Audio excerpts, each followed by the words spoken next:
kanyang mga kasama upang hindi magkaroon ng aberya sa kanyang mga plano at makamit niya ang kanyang goals. Next naman ay ang reward and punishment manager. Promote and reward serving workers, remove or transfer those who break rules. Dito, sa sinabing reward, binibigyan niya ng mga reward yung mga empleyado niya o yung mga member niya na tama ang kanilang ginagawa. At punishment naman ay napakasimple lang. Magkakaroon ng punishment ang kanyang mga member kapag mali ang kanilang ginagawa.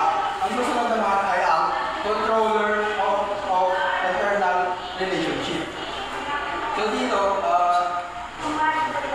kailangan niyang kontrolin upang hindi magkaroon ng gulo-gulo sa kanyang mga plano. Next is symbol of the group.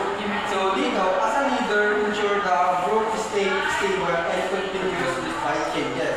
So dito, ang kailangan ng isang leader ay determinado upang hindi siya mawalan ng, ay hindi magkaroon ng aberya ng mga plano at hindi ito mag-collapse. Next is ideologies. By presenting these ideas concerning the group, he is source of moral strength to them. So dito, ideologies ay ang isang leader dapat siya yung nagbibigay ng moral sa kanyang mga members nang mayroon silang mamotivate sila at magawa nilang tama ang kanilang mga responsibilidad. So ang susunod naman na mag-report ay si Monica Kataan. Hi, I'm Monica galing Simbatan, and my topic is all about father figure. The leader acts as a father figure, providing emotional support. Group members identify with the leaders, gaining strength and security. Kapag sinabi natin father figure, siya ang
pag ito